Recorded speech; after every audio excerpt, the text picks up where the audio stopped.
This is Launching Your Daughter podcast, and I'm your host, Nicole Burgess, licensed marriage and family therapist. The information shared in this podcast is not a substitute for seeking help from a licensed mental health professional. Now, here is today's episode.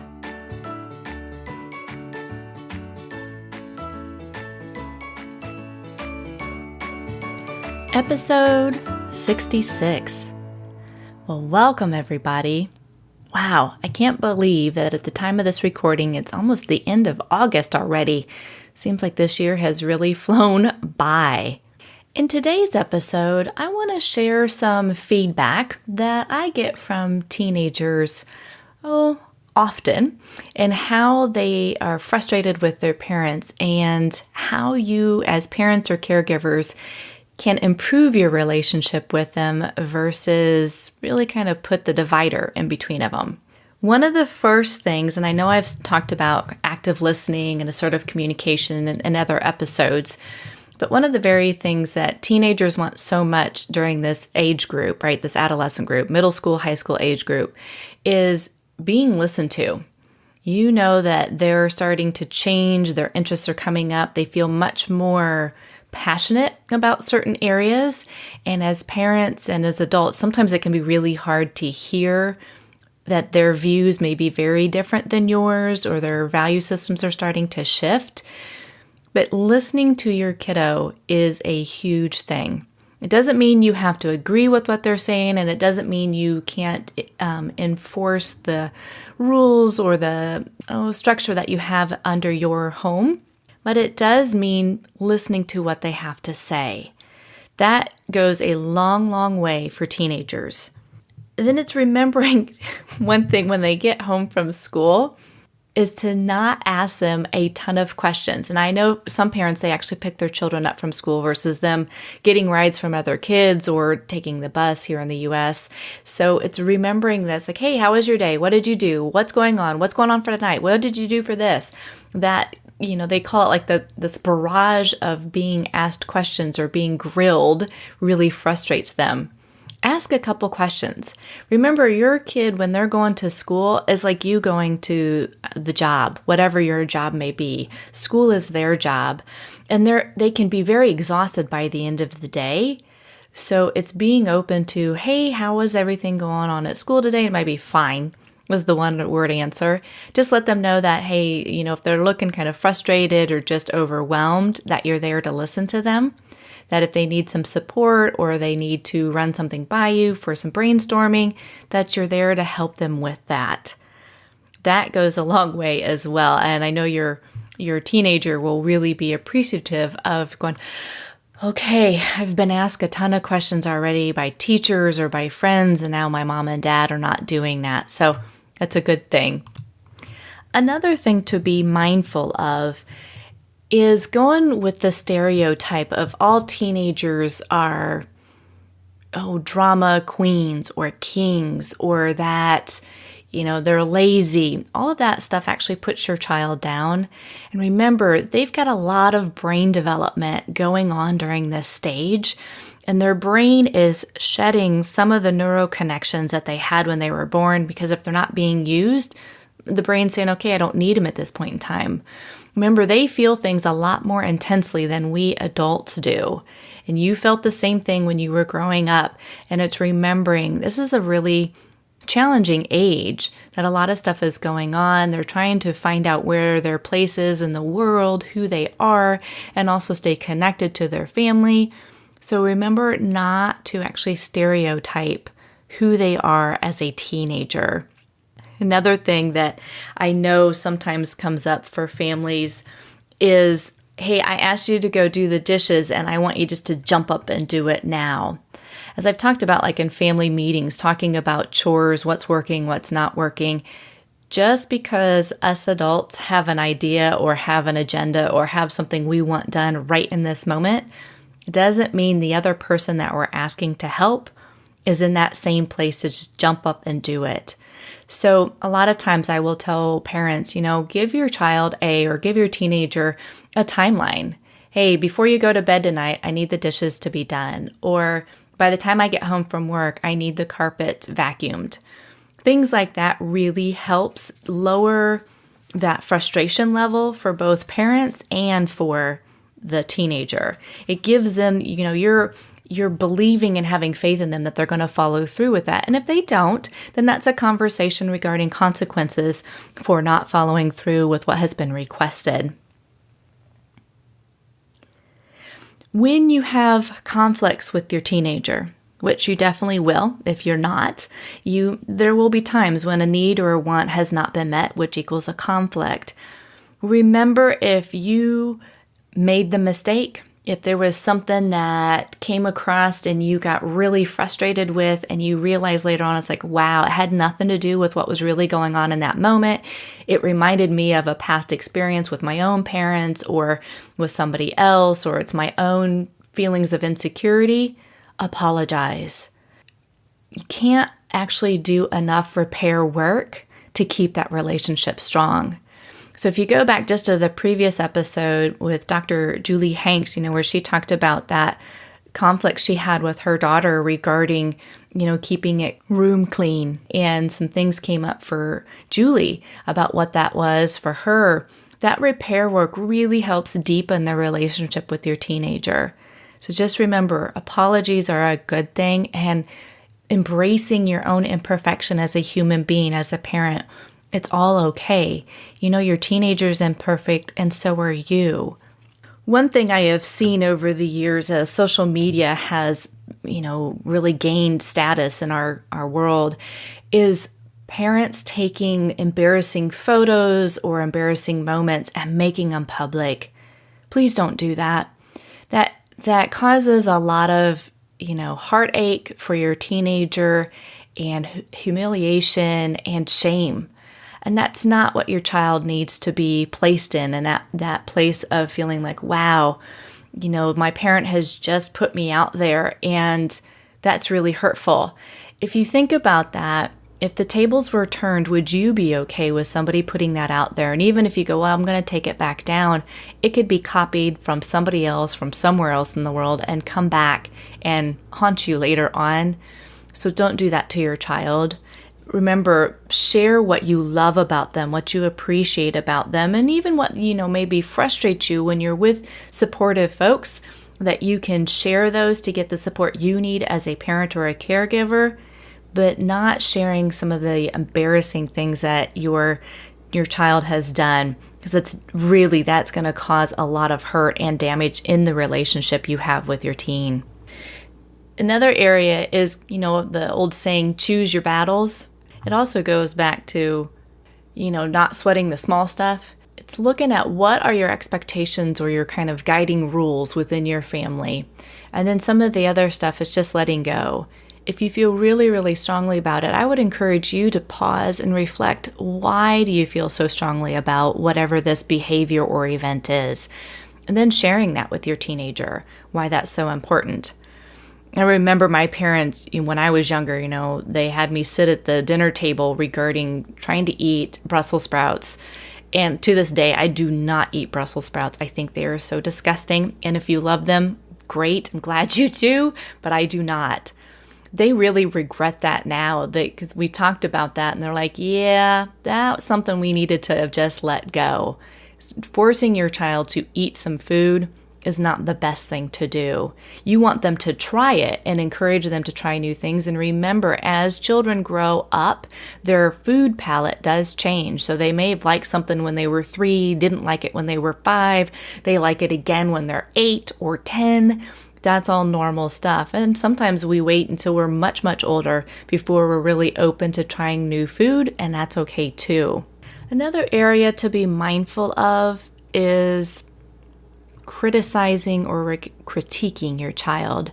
It's one thing to remind them of the importance of good hygiene, meaning taking showers with soap, brushing their hair, brushing their teeth, trimming toenails and fingernails, things like that. It's being also mindful of how you are stating things. You're doing it in a loving and kind manner versus putting your child down. They get a lot of that, I call it the natural consequences, when they're at school or with their peers. So if, I've got teens that when they don't take showers and their parents are like, oh my goodness, well, I don't understand why they're not doing them. Like, oh, don't worry, the natural consequences, their peers will let them know that they stink. And they do. Sometimes they learn that a hard way. And other times they want to come home and they want that guidance from you, but they don't want to be put down or criticized over and over and over. Again, remember that their brain feels things very intensely. So it's being mindful of saying, hey, this behavior in our home is inappropriate, or we're needing you to be more mindful of doing this when you're, here, that sort of thing. But as the adult, it's also being aware of how you are coming across to your teenager, because none of us like to be criticized over and over and over, or so-called nitpicked at a certain behavior, that just because this person doesn't like how I do something, it doesn't necessarily mean I have to do it the exact same way as someone else. So it's being mindful of that. To keep going along that thread of nitpicking, be mindful of what you say about what your kids are wearing, your teenagers are wearing. Now, I know there are some, based on spiritual or religious beliefs, there are certain ways to dress, totally okay. And it's being open with your child about why you have those beliefs and why it's so important for your family. It's one thing, though, I know parents sometimes are like, oh my gosh, they've got so much gel in their hair. What is going on with them? It's being able to, they've got a ton of bracelets on their arm. That is just so bizarre. Some of that's going to be their self-expression. If your family, again, has nice family meetings and you talk about kind of the structure or expectations regarding the grooming or hygiene, like we talked before, then you don't need to keep nitpicking or harping on what they're doing with their kind of appearance. You're just making it a blanket statement. This is what we do in our family, and here's why we do that. Going from there. If you really want your relationship, parents, I know you're probably going to tell me, oh, Nicole doesn't know what she's saying, or, oh, I don't do that. That's my teenager. Be mindful of how much time you're actually spending on your phone, in your car, or with your friends. So I know many times teenagers get in that car with you and they're quiet, or they turn the music up. And then a parent may take a phone call, or they're at home and they're looking up Facebook, or they're on some sort of social media. The teenager sees that. Whether they're talking to you or not, they want that connection with you, majority of the time. So be mindful of how much time you're actually spending on the computer, your phone, the laptop, on phone conversations when you're with your teenager, because that time you can't get it back. And again, part of like Gary Chapman's, 5 love languages is quality time is one of those. And I don't know whether that's your, love language or if that's your teenager's love language. But being open and there for your teenager really can help improve your relationship with them. Another thing that I know becomes a topic of conversation, especially when there are siblings, is comparing your children to one another. Each of your kids is different. Teenagers get so frustrated when their teachers compare them to a brother or sister who has come before them. And then they get what they call kind of pigeonholed into this expectation. Well, your brother did X, Y, and Z in this class, so I think you're going to do the same thing. Nope, 2 different kids. Same thing in families. Or not comparing your child to someone else's kid. Maybe they're better at ballet, or they're getting better grades, or they're more energetic towards, applying for colleges, whatever it may be. That comparison really hurts. I know many adults that I work with, and myself included, we can get caught up into that comparison stuff. And when we do that, that self-worth really takes a hit. Your confidence level takes a hit. It's about embracing who you are and reflecting that back to your child of what you see with them and acknowledging the differences between your children. That helps them feel so loved and valued, that you actually see them for who they are versus who they are not. One of the last things that I want to talk about is when it comes to extracurricular activities. I know I have been at various games or watched teen adolescent games on TV where parents can really become vocal about their kids' behaviors or their performance out on the field or on the dance floor. And I want to say, just be very mindful of that, or even in the swimming pool, be mindful of that. They have coaches that really are there to help critique their performance and skills and being able to improve upon those things. If you're yelling at your child because they're not doing it well enough, if they're somehow behind the ball about doing it, it's more of exploring like, hey, how did you think the game went today? Or how do you think you did regarding the dance today? What worked? What didn't? What do you need support on, if anything? It's remembering that they're learning. And no matter what, you love your kids. Let them know that. Remind them often how much you love them, even if they roll your eyes and like, I know. Tell them anyways. Let them know that their grade performance, their performance out on the field or the dance floor or the swimming pool, it's great, but that's not really what matters in life. It's your relationship with them that matters in life. It's how much you love them and creating that supportive and loving family. That's what matters. So I hope some of these things that I talked about today really give you kind of pause to reflect about what's working in your own family. How could you deepen your relationship with your teenager? And maybe even bring that up in a family meeting of, hey, I've noticed that I've really gotten over-focused on your grades or your academic performance. And I know you've got a long history of doing well, or you're very capable of asking for help. And it's my own fear that's getting in the way. And that no matter what happens in the future, that I'm here for you and I'm supporting you, and you guys work together as a family versus sticking the problem in between you and your teen and making it more of a rift or a chasm in the relationship. Stand beside one another and work together against the whatever so-called issue may be. Brainstorm it, support one another, love one another. I know parenting is hard, and I know that you've got so many great intentions for what you want in your family. So talk about it within those family meetings. Talk about it with your teenager about what you're looking for and defining some of those expectations, and get their expectations of what they may want or need right now in this time frame with you. What would be supportive to them? And I hope you found this helpful today. And just a reminder, if this is your first time listening, please go out to launchingyourdaughter.com and you can sign up for the newsletter that is there. I do that about once a month. And I've got some upcoming local events that I'm getting ready to start to do some workshops. So if you want to stay informed, if you live here locally in Indianapolis, sign up for the newsletter and you'll be informed of that. Thanks again.